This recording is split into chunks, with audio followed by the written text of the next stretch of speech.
नमस्ते सदावत्सल्य मातृभूमि। हम लोग बात करने जा रहे हैं ऑनरेबल सुप्रीम कोर्ट के लेटेस्ट वर्डिक्ट की, जो कि मुझे लगता है कि पूरे अपोजिशन, देश का पूरा अपोजिशन ये बात कह रहा था कि बंगाल में चुनाव इलेक्शन कमीशन करवा रहा है और इलेक्शन कमीशन ही लड़ रहा है। ममता बनर्जी से लेकर सब ने इस पर इतना ज़्यादा ऊधम मचाया था कि हर रोज़ सुप्रीम कोर्ट आते थे और सुप्रीम कोर्ट को एक समय पर कहना पड़ा कि भैया हम बंगाल के अलावा कुछ और भी सुनेंगे क्या। हालांकि वो इशू पहले से एसआईआर का तब शुरू हुआ था जब बिहार में ये मामला शुरू। हम आज कोई डिस्कशन नहीं करेंगे, कोई बैकग्राउंड नहीं बताएंगे, सीधा सीधा इस केस में जो इश्यूज पैदा हुए और उन इश्यूज के जवाब सुप्रीम कोर्ट ने क्या दिए, सुप्रीम कोर्ट के 2 जजेस की बेंच ने जो जवाब दिए, उन जवाबों पर हम लोग सीधी सीधी वार्ता करेंगे कि आखिर इशू क्या था, जवाब क्या था और सुप्रीम कोर्ट ने कोर्ट क्या किया। कोर्ट से मतलब है पीछे से क्या कहा। अब ये लैंडमार्क रूलिंग हमेशा के लिए बन गई है जब तक कि कोई बड़ी बेंच इस पर नहीं बैठती और आगे नहीं चलती। कॉन्टेक्स्ट हम सब जानते हैं, स्पेशल इंटेंसिव रिवीजन था, जो कि सवाल इसमें आ रहा था कि एडीआर, महुआ मोइत्रा और इसके अलावा योगेंद्र यादव और पता नहीं कौन कौन सुप्रीम कोर्ट पहुंचा था। उनको ये लग रहा था कि मुसलमानों को भारत से निकालने की प्रक्रिया है एसआईआर, और ये कहा जा रहा था कि भाई ये तो होम मिनिस्ट्री का काम है। हालांकि होम मिनिस्ट्री ने भी आज नोटिफिकेशन जारी कर दिया कि होम मिनिस्ट्री का काम है और ये चुनाव आयोग का काम नहीं है। चुनाव आयोग किसी की नागरिकता कैसे तय कर सकता है या कैसे देख सकता है। तो चुनाव आयोग की पावर्स के ऊपर जो डिस्कशन होना था, जो सवाल खड़े किए गए थे, पहला स्टेचुरी अथॉरिटी कौन है। पहला इशू ये बना कि स्टेचुरी अथॉरिटी कौन है। क्या इलेक्शन कमीशन ऑफ इंडिया को ये पावर है सेक्शन 21(3) ऑफ आरपीए में, यानी कि रिप्रेजेंटेटिव ऑफ पीपल्स एक्ट में, क्या उनके पास स्पेशल रिवीजन की पावर है। एक क्वेश्चन ये बना। सुप्रीम कोर्ट ने इसको साफ तौर पे कहा कि हाँ, इलेक्शन कमीशन को पास पावर है और इलेक्शन कमीशन ये कर सकता है। अब पीछे और क्या प्रिजम्पशन ऑफ सिटीजनशिप इशू नहीं है। प्रिजम्पशन ऑफ सिटीजनशिप को लेकर पहले 1995-96 में एक रूलिंग आई थी और वो रूलिंग ये आई थी लाल बाबू हुसैन की रूलिंग बड़ी इंपॉर्टेंट थी। क्यों? क्योंकि दोनों ही पार्टियों ने, दोनों पार्टी से मतलब है इलेक्शन कमीशन ऑफ इंडिया ने और जिन लोगों ने ये पिटीशन फाइल करी थी, उन सभी ने इसी जजमेंट को बेस बनाया। दोनों ने अपने अपने हिसाब से इस्तेमाल किया। हुसैन बाबू के केस में, या मैं कहूं कि लाल बाबू हुसैन 1995 के केस में सवाल ये था कि क्या कोई भी व्यक्ति जिसके पास डॉक्यूमेंट हैं, जो इलेक्टोरल रोल पर चढ़ा हुआ है, जिसका वोट पहले से बना हुआ है, जिसके पास कोई भी डॉक्यूमेंट है, या सीधी सी बात कही जाए जिसके पास वोट पहले से बना हुआ है, क्या ये माना जाना चाहिए कि वो सिटीजन है। तो इस केस में सुप्रीम कोर्ट ने कहा कि नहीं, ये माना जाने की, it must be presume that he is a citizen of India. यानी कि अगर किसी का इलेक्टोरल रोल पर नाम है, उसके पास वोट बना हुआ है, तो ये मानकर चला जाना चाहिए कि वो व्यक्ति भारत का नागरिक है। अब यही बात यहां सामने आ गई। सिटीजनशिप का एडजुडिकेशन करने का अधिकार क्या इलेक्शन कमीशन ऑफ इंडिया का है, ये बड़ा सवाल था। क्या इलेक्शन कमीशन ऑफ इंडिया लाल बाबू हुसैन के जजमेंट को पलट सकता है? क्योंकि अगर इलेक्टोरल रोल पर पहले ही से नाम है तो ये माना जाना चाहिए कि भाई वो तो भारत का नागरिक है। तो आप क्यों नागरिकता चेक कर रहे हैं? क्या आप सिटीजनशिप एडजुडिकेट कर सकते हैं? और सुप्रीम कोर्ट ने कहा कि इलेक्शन कमीशन सिटीजनशिप तो एडजुडिकेट नहीं कर सकता, लेकिन सिटीजनशिप का प्रमाणन जरूर कर सकता है, प्रमाण जरूर मांग सकता है। प्रमाण जरूर मांग सकता है, यानी कि अगर किसी के पास सारे डॉक्यूमेंट हैं, उसके बावजूद अगर इलेक्शन कमीशन को यह डाउट है कि ये व्यक्ति भारत का नागरिक नहीं है, क्योंकि इलेक्शन कमीशन का मैंडेट आर्टिकल 324 में यह है कि भारत का नागरिक ही वोटर होना चाहिए। तो अब भारत का नागरिक है कि नहीं है, ये तय तो सुप्रीम कोर्ट नहीं कर सकता, लेकिन सुप्रीम कोर्ट क्रॉस वेरीफाई जरूर कर सकता है कि ये व्यक्ति भारत का नागरिक है या नहीं है। इसलिए हम देख रहे हैं, मतलब ये देख सकता है कि वो पीछे से उसका पारिवारिक बैकग्राउंड क्या है। कुल मिलाकर burden of shifting of burden of proof, burden of proof का मतलब होता है कि ये कौन सिद्ध करेगा कि नागरिक है कि नहीं है। लाल बाबू के केस में ये कहा था सुप्रीम कोर्ट ने कि अगर उसके पास वो इलेक्टोरल रोल पर है तो ये माना जाएगा कि वो सिटीजन है, और अगर ये प्रिज्यूम किया जाएगा कि वो सिटीजन है तो जो कह रहा है कि वो सिटीजन नहीं उसको सिद्ध करना पड़ेगा कि ये सिटीजन नहीं है। अब इलेक्शन कमीशन ये कह रहा था कि तुमको अगर मुझे डाउट है तो तुम सिद्ध करो कि तुम भारत के नागरिक हो कि नहीं हो। अब ये shifting of burden of shift हो गया कि मैं तो यहां पर रह रहा हूं, मैं यहीं पैदा हुआ हूं, मैं बहुत वर्षों से यहां पर रह रहा हूं, अब ये प्रिज्यूम करो कि मैं नागरिक हूं। अब आपको लगता है मैं नागरिक नहीं तो आप सिद्ध करिए, जबकि इलेक्शन कमीशन कह रहा है तुम्हारा नागरिकता का प्रमाण पत्र लेकर आओ, एंसेस्ट्रल 2002 से पहले की लिंक लेकर आओ, 2004 से पहले की लिंक लेकर आओ, 2004 में संशोधन हुआ था और उस संशोधन में ही ये कहा गया था कि भाई दोनों माता पिता में से दोनों ही भारत के नागरिक होने चाहिए। अगर दोनों भारत के नागरिक नहीं हैं तो फिर उनके बच्चे भारत के नागरिक नहीं माने जाएंगे। ये संशोधन चूंकि सिटीजनशिप एक्ट में हो गया था 2002 से लेकर 2004 में, तो फिर सीधी सी बात है कि अब भले ही तुम्हारे पिता भारत के नागरिक हों, भले ही मां भारत का नागरिक हो, लेकिन दोनों अगर नहीं होते, यानी कि 2002 से पहले आपको दिखाना पड़ेगा कि आपके मां और पिता दोनों ही भारत के नागरिक हैं। अगर वो उस समय माइनर थे तो उनके मां और पिता भारत के नागरिक होने चाहिए। कुल मिलाकर 2002-2004 के बाद 2000 खासतौर से 2003 से पहले और बाद ये सब शिफ्ट हुआ। तो अब क्या बर्डन ऑफ प्रूफ शिफ्ट होता है नागरिक के ऊपर? तो सुप्रीम कोर्ट ने कहा कि भाई ये तो क्रॉस चेक करने की बात है, टेक्नोलॉजी बनाम ह्यूमन ओवरसाइट, ये एक इशू उन्होंने कहा कि ये भी है कि लोकल नेम वेरिएशंस होते हैं, सॉफ्टवेयर फेल हो जाता है, लेकिन सॉफ्टवेयर पर नाम चढ़ते हैं, नहीं चढ़ते हैं, गलत हो जाता है, सही हो जाता है, इन सब के बावजूद अगर रेड फ्लैग चुनाव आयोग लगा देता है तो आपकी जिम्मेदारी बनती है कि मैनुअल वेरिफिकेशन किया जाए। अब आधार अगर लगा हुआ है तो क्या आधार उसका फाइनल है?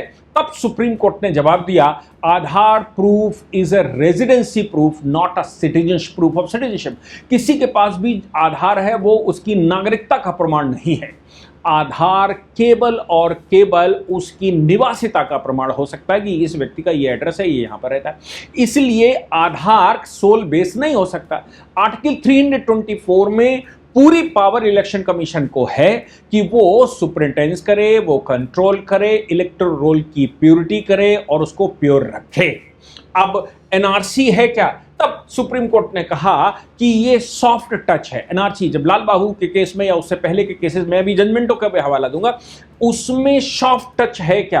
तब सुप्रीम कोर्ट में इलेक्शन कमीशन ने कहा कि ये सॉफ्ट टच है, वो हार्ड टच था। वो पुलिस कर रही थी, जो पहले हो रहा था वो पुलिस कर रही थी, और अभी जो हो रहा है वो इलेक्शन कमीशन है, एडमिनिस्ट्रेटिव फंक्शन है। एडमिनिस्ट्रेटिव फंक्शन का मतलब वो सब सुधार कर रहे हैं, इसके अलावा कुछ भी नहीं कर रहे हैं। फाइनल वर्डिक्ट सुप्रीम कोर्ट ने जो दी वो कहा इलेक्शन कमीशन वो किसी के ना, उसके पास स्टेटूटरी पावर है और वो किसी आउटसाइडर का वोट रोक सकता है। एसआईआर उसकी पास प्रोपोर्शनैलिटी में फुल राइट है। एक्यूरेसी जो है वो कॉन्स्टिट्यूशनल पर्पस है, और ह्यूमन ओवरसाइट सॉफ्टवेयर के ऊपर प्रिवेल करेगी। इसलिए घर घर जाकर लोग जो वो कर रहे थे वो वैलिड था। अब इसके पीछे का लाल बाबू हुसैन का जो जजमेंट सिटीजनशिप का दिया था, उस समय हुआ क्या था, 1995 से पहले सरकार ने वेरिफिकेशन करवाने शुरू कर दी कि भाई भारत के नागरिकों, क्योंकि ये समस्या तो उस समय आई गई थी कि भाई इन्फिल्ट्रेशन हो रहा है। अब इन्फिल्ट्रेशन की इस समस्या में जो जवाब आना है वो ये आना है कि भाई कौन ढूंढेगा? तो कौन ढूंढेगा? तो इलेक्शन कमीशन ढूंढेगा क्या, या फिर कौन ढूंढेगा? तो उन्होंने उस समय कहा था प्रिज्यूम करो कि ये है। अब आपको लगता है ये सिटीजन नहीं तो लेकर आओ। यहां पर उन्होंने कहा कि ये सिटीजनशिप ढूंढने का प्रक्रिया नहीं, ये तो वोट बनाने की प्रक्रिया है, वोट का क्रॉस वेरिफिकेशन की प्रक्रिया।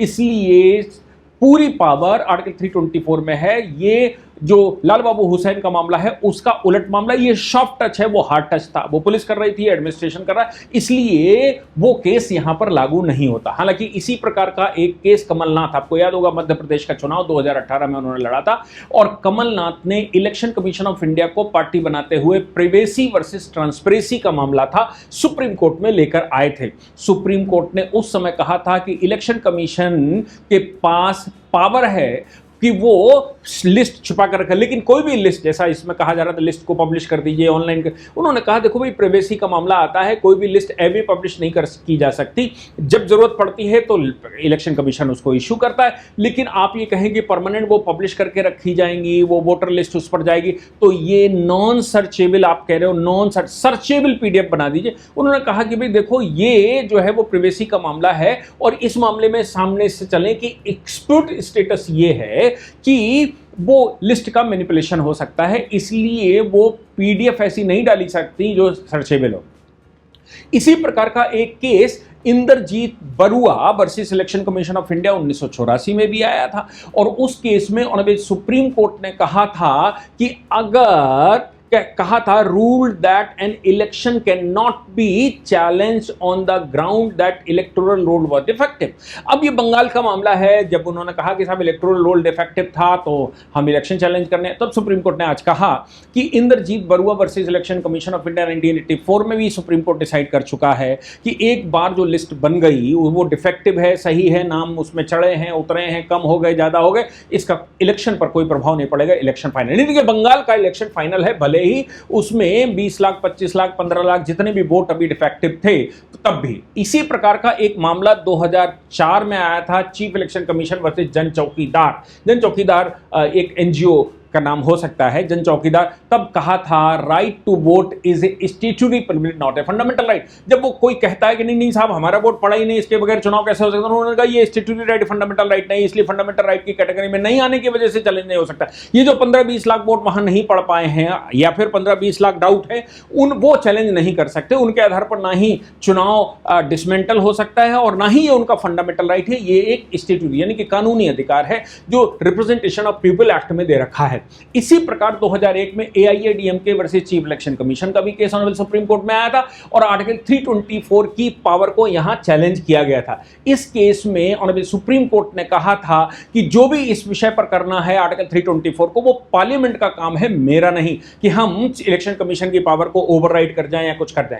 ऐसा ही 1969 में Kabul Singh versus Election commission आया था। इसमें सुप्रीम कोर्ट ने कहा था electoral roll can not be असेल्ड in election proceeding. Election proceeding के दौरान इस पर कुछ नहीं हो सकता। और राइट टू प्राइवेसी के पुट्टुस्वामी के मामले में भी सुप्रीम कोर्ट ने 2017 में यह कहा था कि किसी का भी जो राइट है, जो उसकी डिटेल है, वो डिटेल सार्वजनिक नहीं की जा सकती जब तक कि पर्पसफुल कोई काम ना हो। 2002 में आपको याद होगा मोदी जी मुख्यमंत्री हुआ करते थे गुजरात के, और ये स्पेशल रेफरेंस आया था जेम लिंग दो चुनाव आयोग हुआ करते थे।